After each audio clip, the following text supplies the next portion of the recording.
Thank you so much for that wonderful applause. I really appreciate the support that you folks have given me from the very beginning. Even though my main responsibility was inside Milwaukee County, I needed support from everywhere because I wasn't getting it from people in Milwaukee County. And it was through your prayers, your kind words that gave me the strength to keep fighting on, because we're in for the battle of our lives right now. You all know that. A lot of what I'm going to say today, I know I'm preaching to the choir, but that's what happens in church, right? To the people who are there. Thanks for coming out today. You show me a lot by being here today. What I've been trying to determine, and I'm working on starting a grassroots, ground-up advocacy, a 501c4. The articles have been applied for. It'll be probably going up the website in the next couple of weeks, called Rise Up Wisconsin. I'm going to need your help. It's going to be an individual base for the individual. There are a lot of issues out there that are all group involved. You have to be part of a group. That's never what is exercise and self-rule is supposed to be about. It's not about membership in a group. It's the individual. This is going to focus on the individual who doesn't have a say or who feels nobody's listening to them. It's going to be powerful. We are going to get the attention of our state government. I'm done with the federal government. The federal government is irreparably broken. It cannot be fixed. We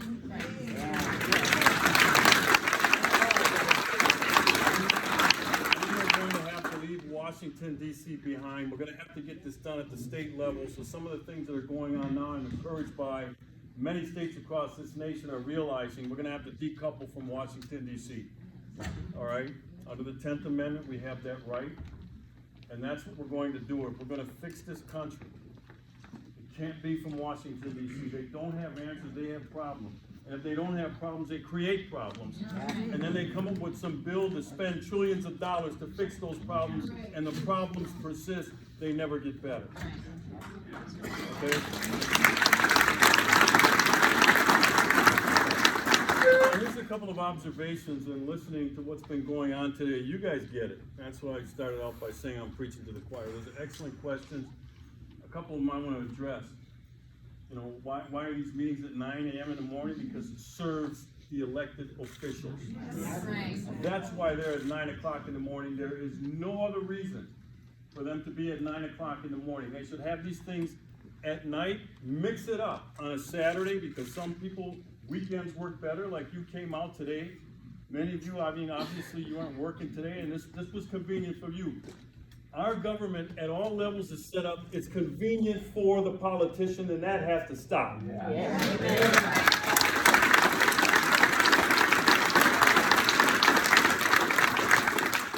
Here's another observation I made about this resolution, and there were a lot of questions about it.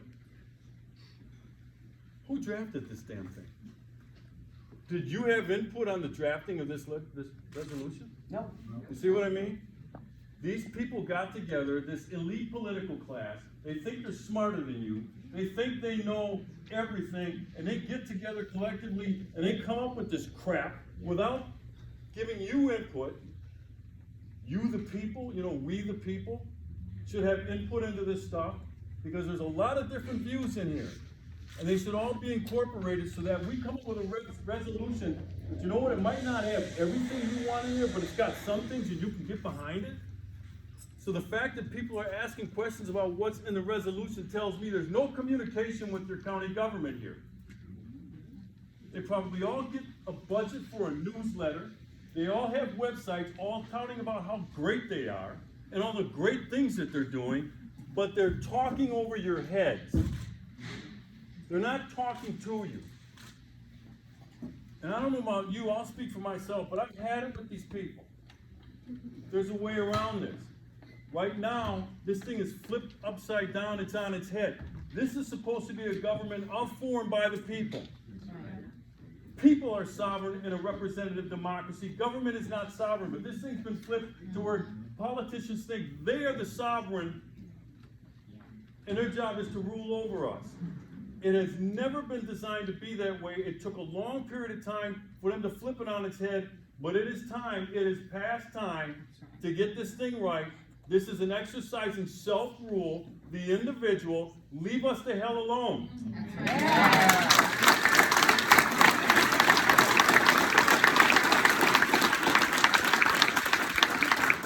So we look what's happened in a very short period of time. In this great country, I love this country. With all its warts, I love everything about it. Okay? In a very short period of time, the rule of law has been shredded. The Constitution is being assaulted. We're losing the culture war. We're getting our asses kicked. I saw one little guy here. I was going to say, you might want to cover his ears. But I'm passionate about this. Okay, we're getting our asses kicked in the culture war. It's starting in the schools with this indoctrination of generations of kids who are growing up to be the mush-minded individuals that get behind this crap that says we don't know the difference between men and women, that there aren't two genders, there's more than that, that marriage is something beyond one man and one woman. We're getting our asses handed to us. Why? Because we're too kind. We've become sheep, ladies and gentlemen. Now, I didn't come here to insult anybody. But again, you know me, I don't sugarcoat anything. I'm not here to tell you what you want to hear. I'm here to tell you what I think you need to know. You notice I said, I think you need to know this. I'm going to leave that up to you. But this state, if you recall, this state had a referendum that codified in the Constitution the definition of marriage. We went through the process. We changed the Constitution the right way. And then some court came along and threw it out and said it's unconstitutional. I don't want to be ruled by courts, ladies and gentlemen. I want to be ruled by the Constitution. I want to be ruled by the rule of law. If the people of this state wanted to define what marriage is, we have the right to. I don't care how wrong people think we are. I don't care how hateful people think we are. We have the right to do that, and we did it the right way. That's right.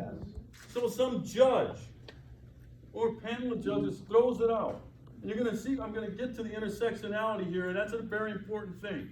We're going to get to guns in a minute, but there's an intersectionality to all this.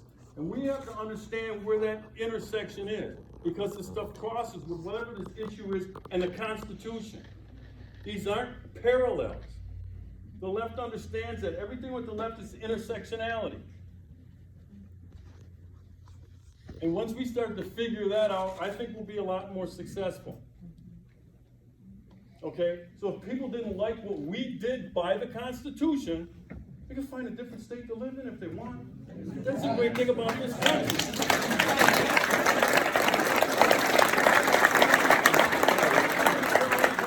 Leave America, just go find a different state. And some other state wants to say, no, we're going to do the fine. I'm okay with that. If the residents of that state want to do that, remember, it's we the people. And we got to get away from this, whether it's hateful or I don't give a damn what it is. It's what the people want. We're a reasonable people in this country. I'm not talking about some far out thing that the people get together and say, well, we want to kill anybody that wears, yellow pants. That's unreasonable. I don't go that far. I'm talking about reasonableness. So let me ask you a question. When is the last time in the state of Wisconsin that the legislature, meaning the GOP, did anything to expand gun rights in this state? Tell me. Concealed carry. Right. Concealed carry. 10 years ago. Where's the follow-up? Every session of the state legislature should have some bill that expands gun rights. No, we get to that part and then we just stop. Not you, our legislature. Where's it been? And the left continues to just whittle away at our rights. Well, the wolf is at the door now, ladies and gentlemen. This Second Amendment issue this is the hill to die on. Yeah, that's right. And I mean that. That is not hyperbole. Let me tell you why from my perspective. Just my perspective. And everybody in there has their own perspectives. And I like that. But let me tell you where I'm coming from on this issue of the Second Amendment. Do you know what the hallmark of slavery was in this country? Slaves could not own arms to defend themselves. That is the hallmark of slavery. When people can't defend themselves, they're right to be enslaved. That's right. So let's fast forward a little bit. This country went to war with itself, right, in 1865, the 1860s, over the issue of slavery. Over 600,000 Americans were killed in the Civil War, on both sides. More from the South than in the North. 600,000 over the issue of slavery. Now, the great thing about the Constitution, and I want this done, I should say, through the Constitution. I do not want it done through the courts. The courts get it wrong. Yeah, every single time. The courts did not free the slaves, ladies and gentlemen. The Constitution did through the 13th Amendment. The courts did not give women the right to vote. The 19th Amendment to the Constitution gave women the right to vote. That's why I said I'm for the Constitution. And the brilliant thing about that document, and I'm tired of people slamming the Founding Fathers, the brilliance of it was, it could be changed anytime we want. But there's a process to change it. And it's not through some court decree. Right? There's two ways to amend the Constitution. That's how we ended slavery in this country. As a matter of fact, the courts upheld that ugly institution several times. Plessy versus Ferguson and the Dred Scott decision, the U.S. Supreme Court said slavery's okay. That's why I said I do not want to be ruled by the courts. Amen. Let the people settle it, let the people solve it, and we did. So the 13th Amendment freed the slaves, but it really didn't free them. Because as people will do, they know how to get around stuff. And in the South, they came up with what's called the Black Codes. And in the South, they came up with what's called Jim Crow laws. And you know what one of the Black Codes was? It was forbidden to sell arms to the newly freed slaves. See, I said the hallmark of slavery, they couldn't defend themselves against mob attacks, kidnappings, and lynching. You have to be able to defend yourself against that. And the South still prohibited it with these Black Codes. So then we went back to work. How? Through the Constitution. The 14th Amendment, equal protection. The original intent of the 14th Amendment was to make sure that the states knew that the Second Amendment and all the other rights pertaining to the newly freed slaves. The 14th Amendment, we did it again through the Constitution. Blacks truly became free in this country when they were able to arm themselves and defend themselves. That's why it's personal to me. My ancestors fought and died to have that Constitution, including that Second Amendment, apply to me. If you think I'm going to turn this back over to the federal government, you have another thought coming.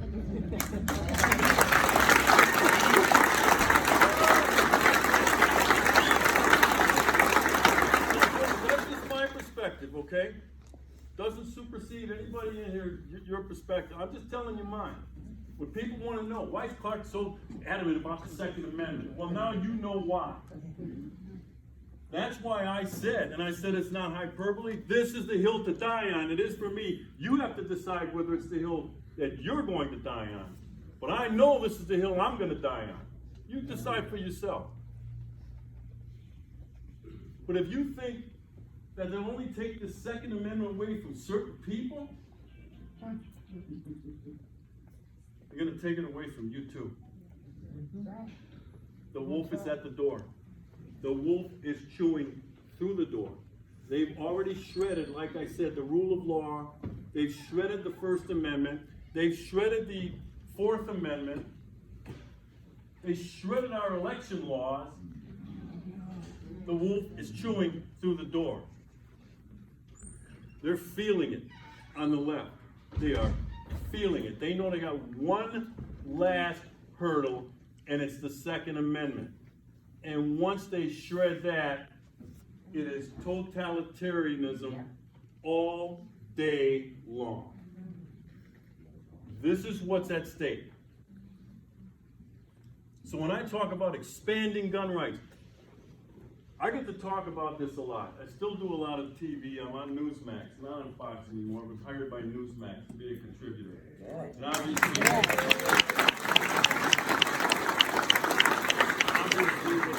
the Second Amendment, these bills in Congress is kicking up again. All right? I don't need an excuse as to why I support the Second Amendment. It's a God-given right. I don't have to explain. We don't live in a country where we have to explain why we want to exercise a right. Yet we all get caught up in that. We start to explain, and then we start to dance, and sometimes it gets clumsy. You just tell them, I don't need a reason, it's my God-given right. Sheriff, why should people be able to possess high-capacity magazines? Because they want to.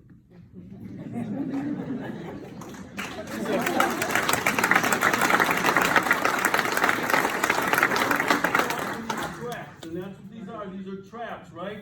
Well, you know, we want to hunt. Bullshit. You don't need a reason. Because it's my right. Sure, why should people be able to possess semi-automatic rifles? Because they want to.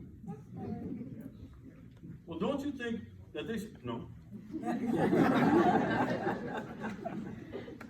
So you don't support universal background checks?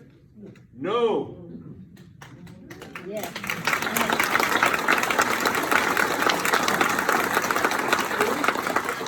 Rabbit holes.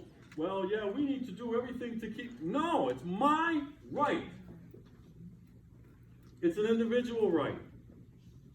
And when some idiot takes a firearm and uses it in a fashion that it's not intended to be used for, and goes into a school or goes into a shopping market and blows people away, we hold him accountable.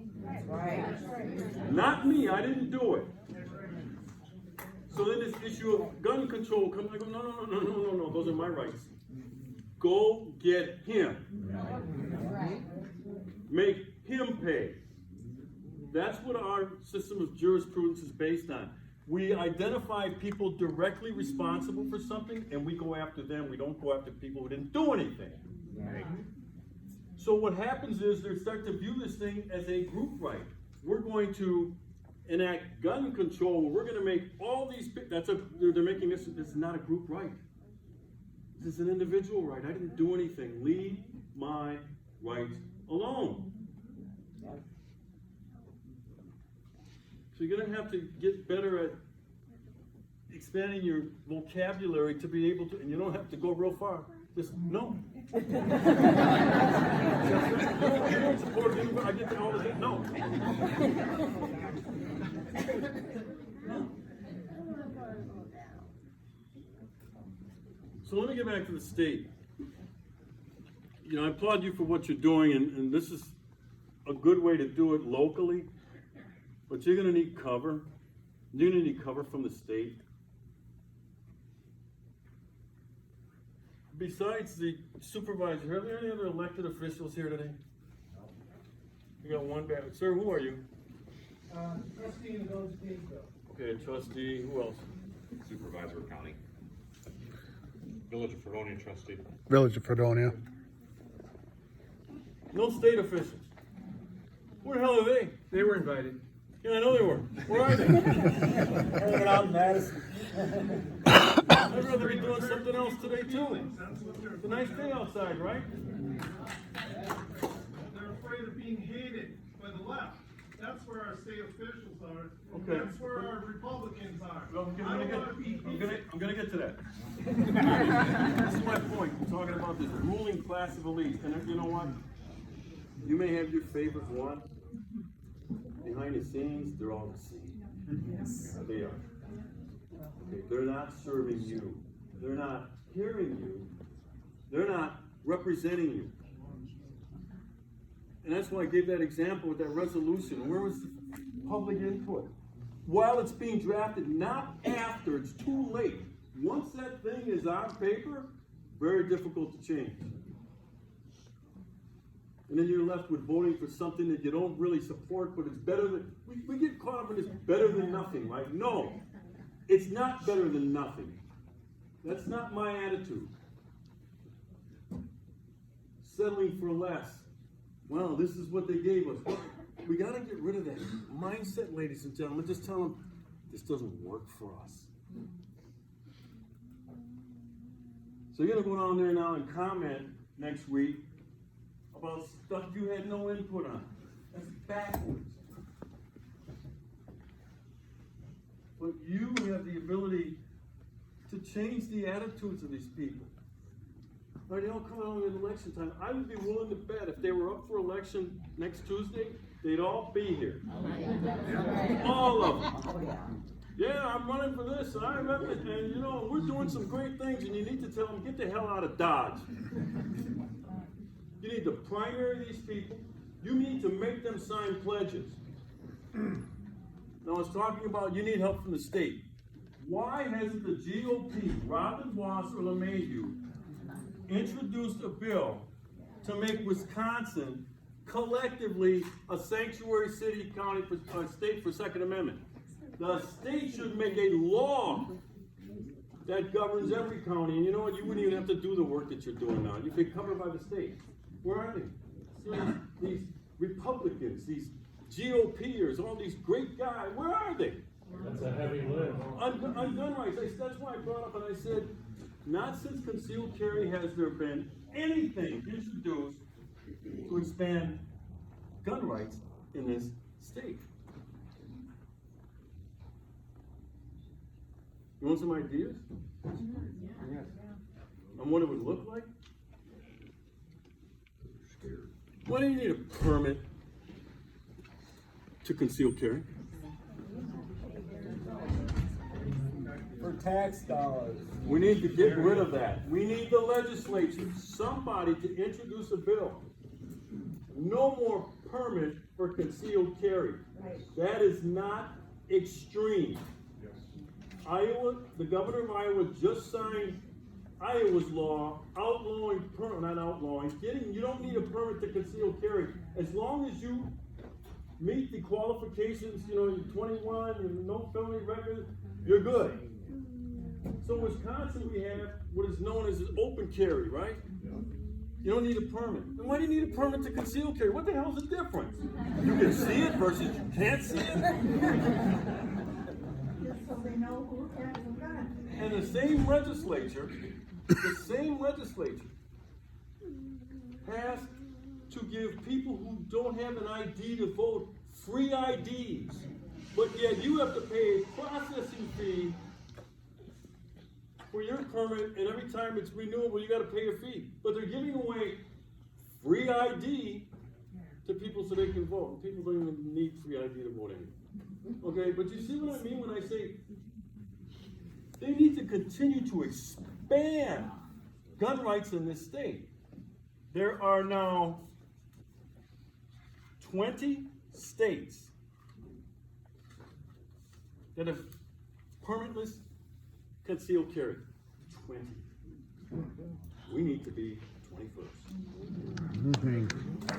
Yeah.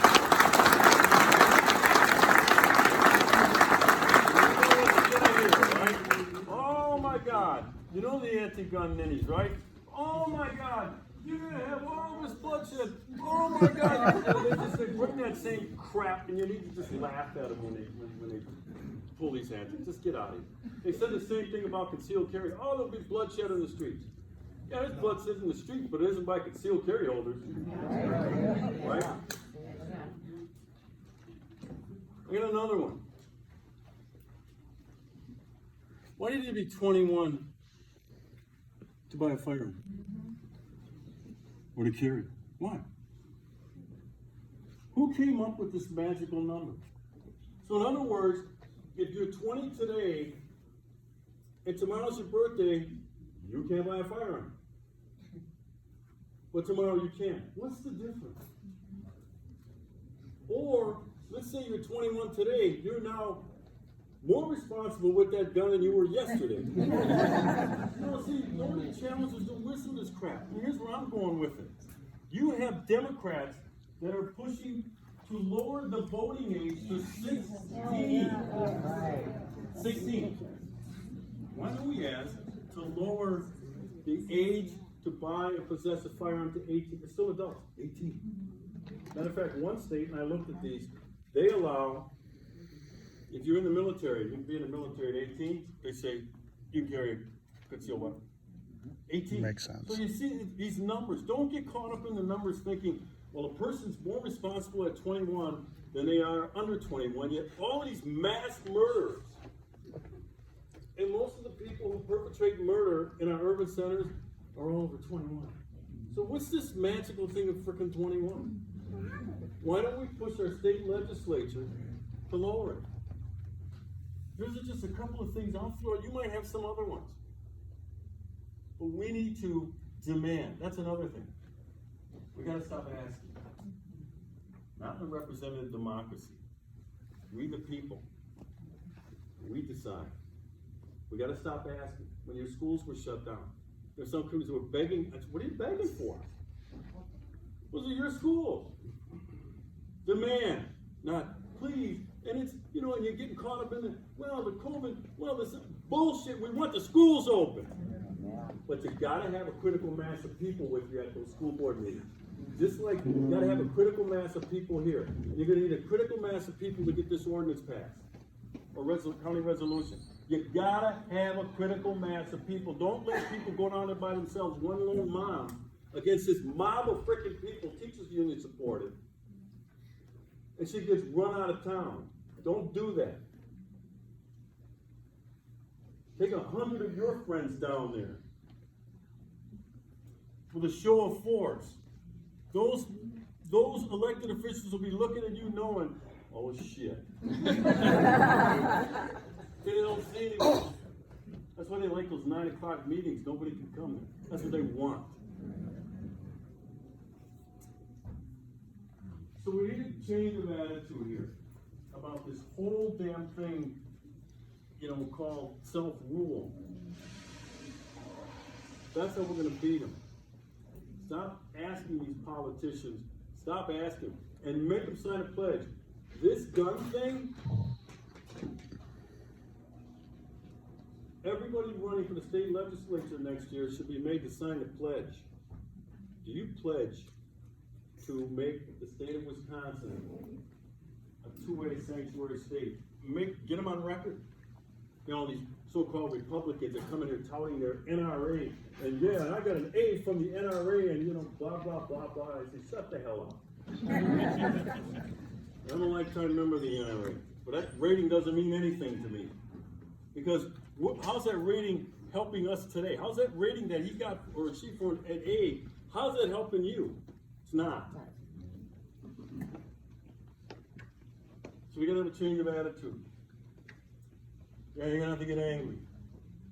And I know our side, we like to be, you know, diplomatic and kind of, you know. No. It wouldn't have worked for the founding fathers. King George would have crushed him. Being nice. They tried the nice way, called the Declaration of Independence. And the Crown poo-pooed it. They tried the nice way, and they realized it at that point. They realized this isn't going to work, we're going to have to go to war. They didn't want to go to war, they had to go to war. It was the hill to die on, ladies and gentlemen. You have to figure out what hill that is for you. I can't tell you where that hill is, which hill it is. But if they get through the Second Amendment, there'll be no more hills, okay?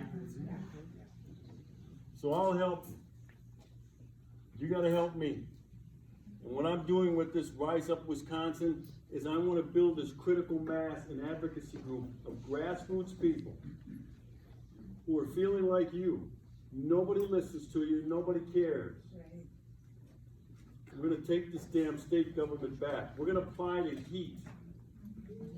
All right? We're going to apply the heat.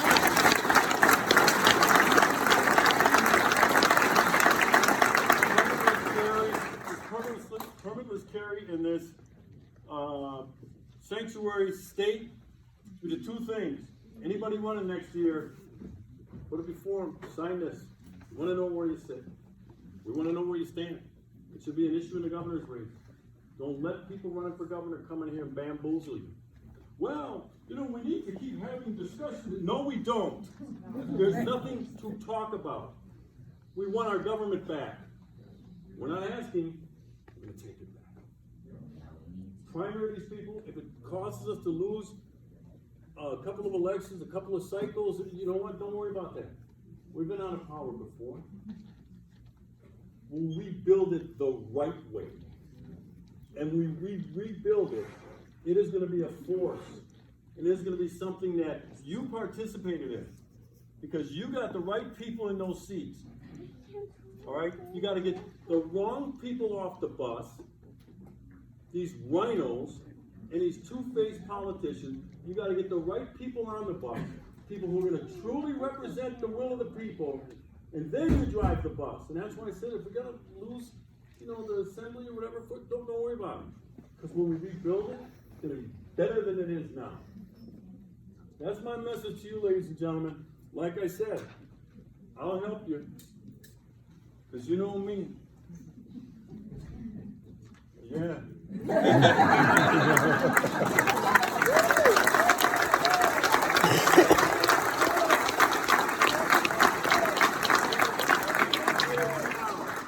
They don't want any part of this. They don't. Because I bring it. I bring it. I'm tired of it. I know you're tired of it too. You're gonna have to get angry. So when you're running for governor?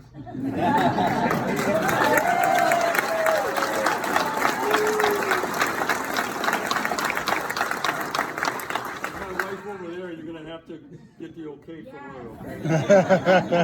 Anyway, ladies and gentlemen, again, thanks. You know, I know my style isn't for everybody. I understand that. This works for me.